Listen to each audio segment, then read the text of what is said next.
Hello, it's another day that we host you for Analyst Insights. And on this show, we discuss all things markets and whatever is happening on the macro environment and its impact on the markets. So I'm happy to be joined again today by my colleague Rufaro. Welcome, Rufaro. Thanks for having me again, Ranga. Thank you. So for today, let's dive straight into the markets. In particular, the news that the Victoria Falls Exchange in the first quarter of 2022 had actually achieved about 5 million US dollars in terms of value of trades. And obviously, it's coming. I think in the previous quarters, the value of trades were not that meaningful. So, what is your reaction to that, and what needs to be done for this number to keep going up? So, $5 million for the quarter is a very small number for exchange if you compare that to what we see happening on the major burst, which is the ZSE. It's tiny. It's a significant improvement from when the VFX was founded, but it's still a very small volume. The burst has only 4 counters. I think Padenga, Caledonia, Seedco, and Bindura. It has not succeeded in attracting many more listings. And more importantly, it doesn't seem to have succeeded in fulfilling one of the major roles of an exchange, which is to raise capital. Mm-hmm. The idea was that if any incremental export production from companies listed on the VFX are not subject to the export retention. The company is able to retain 100% of its receipts. So notwithstanding this incentive, we haven't seen capital raise, and we haven't seen that particular market inundated with newcomers wanting to list there. So that is cause for concern. Having said that, I think the world has changed significantly since the 23rd of February. So we witnessed a significant run in the price of nickel, for example, and Bindura nickel is listed on the VFX and could benefit significantly from capital injection, exploration, and increase in production. And I think the same is true for all the other listeds on the VFX. So perhaps this is an inflection point for the policy makers to review the performance of the VFX and perhaps make some important changes to attract new capital that wants to take advantage of the boom in commodity prices that we're seeing globally. Because the current policy framework is not attractive enough to bring in foreign investment, which is what that burst needs. So I think that perhaps this reporting period is an opportunity for the policymakers to reconsider some of the framework and the incentives and up the ante to make VFX more competitive and bring in more investment. Yeah, you have raised a very important issue there about the listings on the Victoria Falls Exchange. So 3 out of 4 that are listed there, they migrated from the Zimbabwe Stock Exchange, and only Caledonia is a new listing in that sense.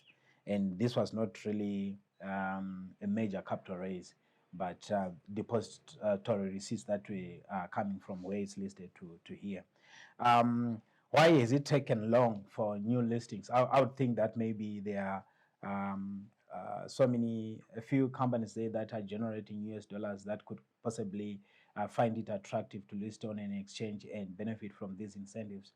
Or maybe is it a case that maybe you don't have good qualifying candidates, or the qualifying candidates are not seeing anything attractive about the market? And if that is the case, what needs to be done for that to be achieved? So I think sadly the VFX was stood up on a false premise that there were problems at the ZSE that they thought they were going to solve by creating a US dollar market, and that was actually not the case. Which is why you've seen our biggest mining houses like Zimplats, which is actually listed in Australia, Mm-hmm. has not expressed interest in being listed on the VFEX because it doesn't make sense for them. And the other big mining houses that are not listed anywhere in our, like Mimosa and Unki, remain uninterested in being part of VFEX. So, and that's because it's not fulfilling its role as a capital market. And it's because the policy framework is the incentives that were put on the table are simply not enough to encourage serious companies that want to raise money and increase production to participate in that market. And I think this is something that the policymakers need to be alive to, that there is a global marketplace and competition for listings, for capital. And you have to be attractive. It's not enough if you say that, the VFEX is a great exchange, and the market tells you through the number of new listings and the amount of capital raised that is in fact is not the case, then it's incumbent on the policyholders to review their position and say, okay, fine, these are the outcomes that we were hoping to get when we set this market up. We are not getting those outcomes. Why is that the case? What does the market want from an exchange that we are not offering? And what changes do we need to make to accommodate the market? And like I said, we are seeing unprecedented high prices in many commodities, nickel being a good example of them. And this boom is going to last at least 18 to 24 months. And Zimbabwe really ought to be participating, raising capital, increasing production, and getting a huge windfall from these higher commodity prices. And the VFEX is a great channel for this, but it exists in a policy framework that's far from ideal. And I think this is an inflection point where the leadership at the VFEX and the policymakers ought to really put their heads together and pivot to be more market friendly, so that we can see more listings and we can see the capital being raised. Again, that issue you're raising about the policy environment is actually quite crucial, because so you would expect that the major target for the Victoria Falls Exchange were foreign investors, because it's a US dollar denominated market. But we are in an environment where I think in the last 18, if not 24 months, they've actually seen a massive outflow of capital from the Zimbabwe Stock Exchange. Traditionally, the Zimbabwe Stock Exchange would have foreign participation around 40%. And in fact, it went to almost 50%, if not higher, around 2012, 2013. So there's been that massive capital flight out of the ZSE, and because of obviously those policy issues that you are talking about, which then leaves the locals as the only potential participants on the market, and quite a number of those locals do not have US dollars to spare, and obviously then it's affecting the way they are participating on the market. So if you were to change things a little bit, how would you tweak it? What needs to be changed, and what specific policy areas do you think would actually attract investors back into Zimbabwe, and possibly then they can make decisions about whether going on to the VFX or going on the Zimbabwe Stock Exchange? So I think the biggest albatross from an investment perspective on the Zimbabwean economy, and that this is applicable to both people or businesses that operate in the country and potential foreign investors, is the exchange control regime. It's simply not amenable to investment. So as long as we are doing business in the current exchange control framework, we will not be able to raise capital from foreigners. So I think the first thing that needs to happen there is simply to significantly loosen or relax the exchange control regime. If we're going to maintain the Zim dollar, it must be, the auction must operate as a legitimate auction where willing sellers and willing buyers interact, or we should be able to return to a multi-currency regime where the US dollar, rand, any foreign currencies can be used for transactions as legal tender. As long as we don't make those changes, I don't see the flows in terms of foreign direct investment changing. I think it's like you pointed out, over the last 18-24 months, we've seen an exodus of capital, and I don't see that changing in the current exchange control framework. If we, I think that's the albatross around our economy's neck, and as long as it's there, we are going to do less than our full potential. Yeah, so rather depressing, but I think a rather positive kind of development in the last 18 months or so has been the growth in foreign currency receipts. I think, in fact, last year was we achieved a peak generation of foreign currency just under 10 billion. And the recent statistics are actually showing that in the first quarter of 2022, we have actually achieved 2.4 billion by way of foreign currency receipts, which is a number which is like 16% higher than what we achieved last year, against foreign payments amounting to 1.8 billion. What are we doing right, and how can we leverage on this to try and improve the economic performance? Well, I wouldn't characterize it as us doing anything right. So if you look at last year's number for the full year, you've got there's a once-off item in there of almost $1 billion in the IMF SDRs. And if you look at the numbers for the first quarter of this year, what you'll find is that our export receipts are significantly higher because of the global commodity boom. So for every unit of gold or platinum, we're actually collecting more. But I think that in as much as those numbers are encouraging, there's an important headwind, because going forward, because of the crisis in Europe, the changes in prices on commodities and in foodstuffs that's going to happen going forward is going to hit us on the import side. Ukraine and Russia are one of the world's biggest producers of wheat, so the price of grain is going to go up significantly. We've already seen the price of fuel go up significantly. We are net importers of both of those things. So in as much as we've benefited from the increase in prices on our exports, we are yet to fully feel the impact of the higher prices on our imports, which is going to come through during the rest of the year.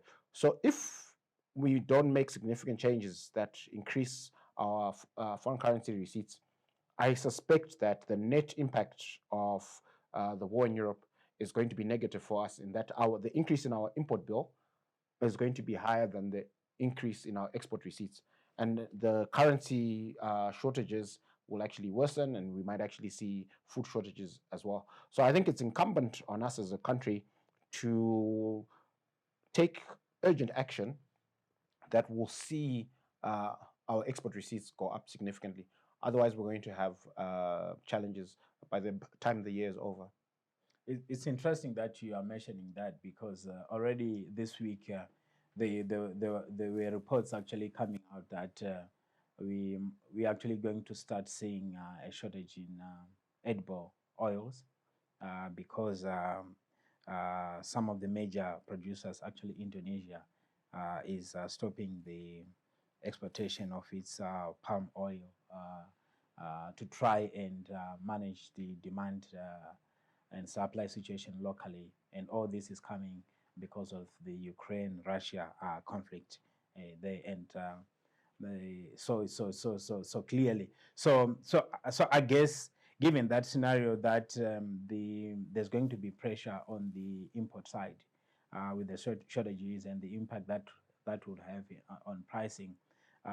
What do we need to do as a country to ensure that when that eventually happens, we are not in trouble?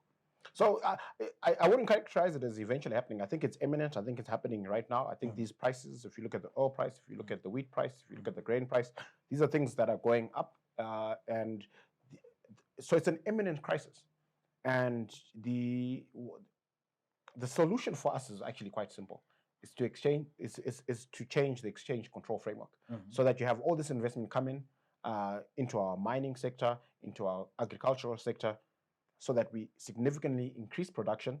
And to the extent that we don't produce some of these items whose prices are going to go up and that we need to import, we are actually in a position where we have the cash to import them because we've generated the receipts on the export side. Now, if we don't change course, we're going to wake up 6 months from now, 12 months from now, with shortages of grain and some of these items, and we won't actually have the capacity to afford to import them. So it's an imminent crisis. I mean, the writing is on the wall, and it's incumbent on us to act now to alleviate, this challenge.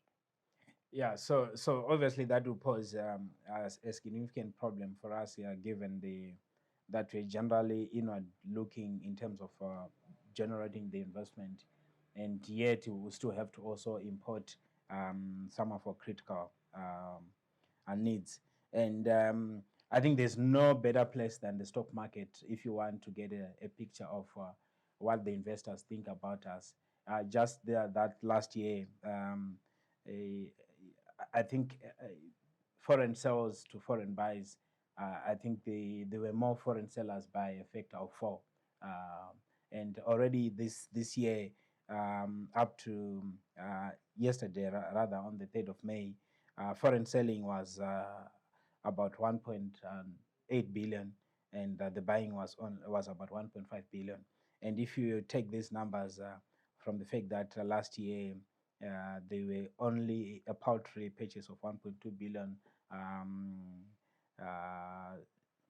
versus 5.5 billion, it just tells you how massive the amount of capital flight we are experiencing, and some of the things that we just need to brace for. So otherwise, thanks so much to Faro for those sentiments. And to our viewers, please remember to comment on these discussions and the ones that we've had before.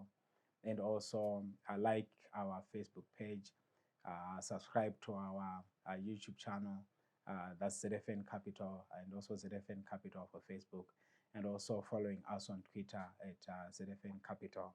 And otherwise, thanks so much for watching. I will see you next time.